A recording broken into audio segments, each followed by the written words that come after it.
Well, the possibility of a relentlessly stupid person becoming president of the United States has been underexplored by screenwriters.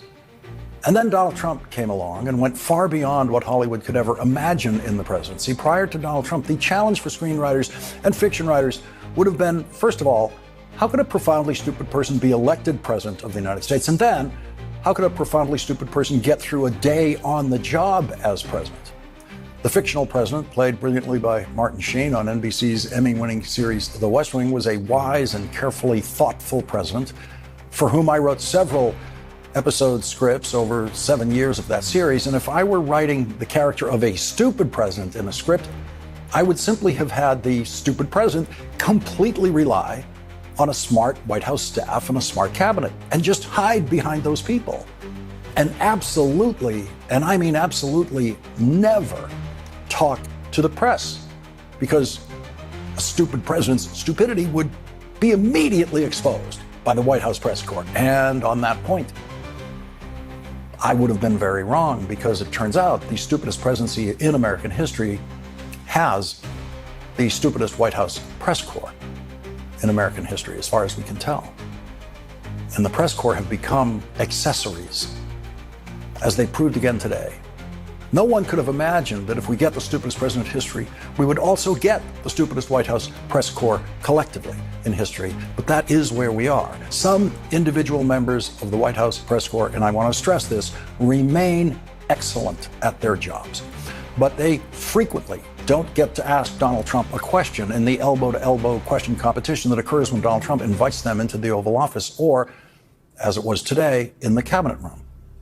And it was the first time the Trump cabinet has met since Elon Musk left his position that wasn't actually a cabinet position, but that granted him a seat at the table in Trump cabinet meetings, absurdly, which those Trump cabinet meetings have consistently been the most ridiculous cabinet meetings in the history of the cabinet. Today, Donald Trump's accessories were allowed into the room to ask some questions. The White House press corps have become accessories in more than one sense. There is the criminal law concept of accessories, and there is the fashion notion of accessories. Donald Trump turns White House reporters into both versions of that word, accessories. He treats them like handbags or cufflinks, ornaments that he flashes around to pretend, and only pretend, that he is openly communicating about what he is doing in his workday, when he never really answers questions. And so that is never true. And Donald Trump uses the press corps as accessories before and after the fact of his lies. Donald Trump uses White House reporters to evade questions asked by other White House reporters. He plays them for clowns, and they have no idea how to resist it. And I have to admit, if I were in the White House press corps, I'm not sure I would figure out how to resist it, except to maybe yell out some question about Donald Trump lying about something, and then I wouldn't be in the White House press corps anymore. I would be shown out the door, and that would be the end of that. There was a moment in Donald Trump's playing with the press today that shows everything all at once. It shows Donald Trump's colossal stupidity in an exchange that he thinks shows how clever he is. Imagine how stupid you have to be as president of the United States to think that when asked a question about something important that you're supposed to know, your answer is, I don't know, why don't you tell me? There have been previous presidents who have been asked questions that they didn't know the answer to, which they should have known the answer to, and not one of them said, I don't know, why don't you tell me? Because none of them are as stupid as Donald Trump. Only Donald Trump could do that. And only Donald Trump has been able to beat down and humiliate White House reporters to the point where they take that for an answer meekly and shut up, which is exactly what happened today. When that White House reporter took that answer meekly, tried to mumble a follow-up, another White House reporter beside her immediately jumped in, performing his role as an accessory after the fact of Donald Trump's stupidity, to offer Donald Trump a complete change of subject, a completely different question, to run away from the question to which his idiotic answer was, I don't know, why don't you tell me? And the reporter who he asked, why don't you tell me, began to follow up. But the other White House reporter came in to rescue Donald Trump. And all of that happens in one flash in the cabinet room today. And not a single White House reporter is outraged. Not a single White House reporter raised a voice. And the White House reporter who got Donald Trump to say, "I don't know, why don't you tell me," is the very same White House reporter who was always congratulated for being very aggressive, and that's the term they're always proud of, very aggressive with President Joe Biden. She never would have allowed Joe Biden to say to her, "Why don't you tell me?" without an aggressive and very loud response to that, a raised voice, aggressive response to that. But it's Donald Trump now. And so the White House press corps has changed its own rules of behavior in order to continue to be allowed in the Trump White House. They're not allowed to do their jobs in the Trump White House, but they are allowed to be there, which apparently is all that matters to most of them, who have exhibited no shame whatsoever in the diminution of their status, their reduction to accessories by Donald Trump. Here is that moment when everything all at once happened today. Putin is not treating human beings right. He's killing too many people. So we're sending some defensive weapons to Ukraine, and I've approved that. So who ordered the pause last week? I don't know. Why don't you tell me? I think that's a question for the Go ahead. Mr. President, on immigration, the Secretary of the Agriculture did say this morning that undocumented workers would not be covered by any amnesty of who are working on farms. And we were off to immigration. Donald Trump obviously thought he was being very clever with the "why don't you tell me" wise guy question. There is not another president in our history who would think there was anything clever about that, because there isn't. It was a confident version of Donald Trump's rank stupidity. "Why don't you tell me?" Donald Trump thinking he's showing how tough and defiant he is of reporters with that response. Who ordered the pause of weapon shipments to Ukraine last week was actually the best question asked in the cabinet room today. And it figured into CNN reporting tonight about the paused arms shipment. CNN reports Secretary of Defense Pete Hegseth did not inform the White House before he authorized a pause on weapons shipments to Ukraine last week, according to 5 sources familiar with the matter, setting off a scramble inside the administration to understand why the halt was implemented and explain it to Congress and the Ukrainian government. President Donald Trump suggested on Tuesday that he was not responsible for the move. Asked on Tuesday during a cabinet meeting whether he approved of the pause in shipments, Trump demurred, saying only that the U.S. would continue to send defensive weapons to Ukraine. Pressed again on who authorized the pause, Trump replied, "I don't know. Why don't you tell me?" 2 of the sources attributed Hegseth's not informing the White House to the fact that he has no chief of staff or trusted advisors around him that might urge him to coordinate major policy decisions better with interagency partners. Not another question in the cabinet room by members of the White House press corps today was worth asking. And some of the questions came from the Trump-worshipping reporters who have been added to the White House press corps by Donald Trump. And so the whole concept of a White House press corps has been corrupted by Donald Trump even before the non-corrupt members of the White House press corps have decided to use their talking to pets voices instead of the screaming level that they could reach at Joe Biden directly and at his White House press secretary. And so that is how the stupidest president in history can face the White House press corps with ease. Once again today, the White House press corps played the roles of perfect accessories to Donald Trump's lies about tariffs. Nothing, and I mean nothing, has enabled Donald Trump's lies about tariffs more than the now overwhelming, stultifying ignorance of the White House press corps that they display day in and day out every time Donald Trump says the word tariff in front of them. Early in the discussion with the press today, Donald Trump said the tariffs, as you know, are starting to come in at record levels. Tremendous amounts of money are coming into our country.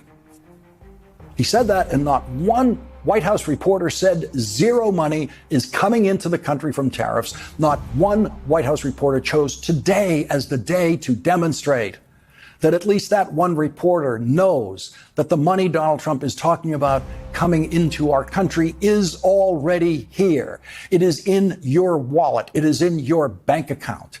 It is in the bank accounts of American companies that are going to pay the tariffs in American dollars in the United States, which is the only place the tariffs can be paid. And those companies are going to pass on the cost of those tariffs to you in increased prices of the products that have been delivered from foreign countries, products that you need. And a product that is going to cost you more money because of Donald Trump's tariffs. And so no, tremendous amounts of money are not coming into our country from tariffs and never will come into our country from tariffs and have never come into our country from tariffs because that is impossible.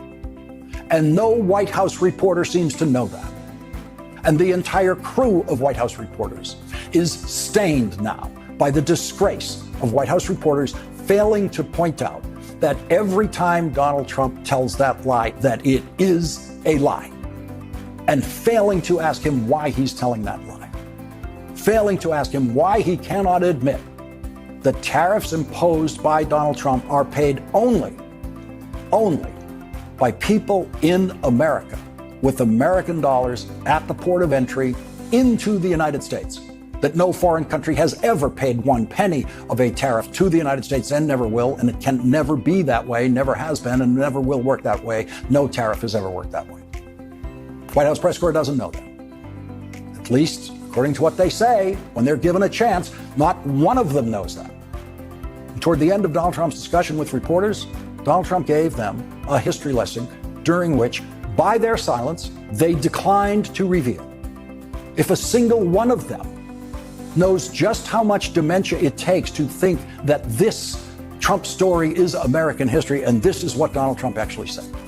He said these words: they tried to bring back tariffs, but the whole thing was, this was after the Depression. That was one of the great misconceptions, is people like to say, oh, but it was during the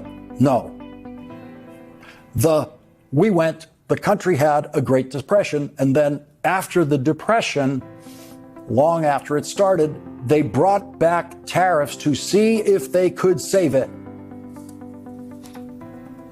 No objection to that from White House press corps. No objections at all. That just sailed right through, sailed right by them.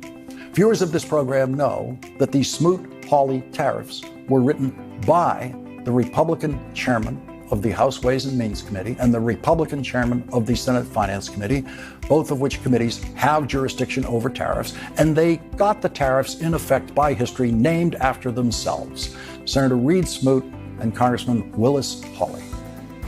They were signed into law by Republican President Herbert Hoover in 1930, and they caused and accelerated profoundly the Great Depression. The tariffs came before the worst of the Great Depression, and they worsened the Great Depression, and they were done and put into law entirely by Republicans. And Joe Biden, on his sickest day in the presidency when he had COVID and he could barely speak, could never have said anything as utterly ignorant of history as that lunacy Donald Trump spoke to the White House press corps about tariffs coming after the Great Depression. But Donald Trump can do it, and the White House press corps says nothing because they apparently know nothing about the subject of tariffs or the Great Depression, and who knows what else. The shame of the White House press corps and the Trump campaign press corps is their disgraceful failure to be able to confront Donald Trump about his lies about who pays the Trump tariffs. That is the simplest lie Donald Trump tells about tariffs, which has become a huge subject in his presidency that no White House press reporter is apparently capable of understanding. And Donald Trump has never been confronted on that lie by the White House press corps. If an individual member of the White House press corps does understand all of this about tariffs and has been unfairly blocked by the Trump people or colleagues in the room from being able to ask that question, I hereby apologize to that unknown reporter for lumping that reporter in with the genuinely disgraceful job that the larger group has done in their complete failure to penetrate that very simple lie. But the public knows. The public knows much better than the White House press corps that Donald Trump is lying about who pays the tariffs. On this, the American public, much, much smarter than your average White House reporter. A new poll shows 81% of Americans are very concerned or somewhat concerned about the impact of tariffs on their personal finances. And I have absolutely no doubt that 81% of the White House press corps do not know how tariffs work. And not one of those 81% of the public who do know,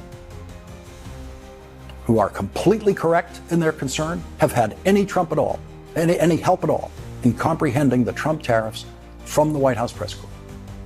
What would happen? What would happen if Donald Trump turned on a White House press reporter and said, "Why don't you tell me about tariffs?" Would they all be speechless? Or would Donald Trump's accessories finally find their voice?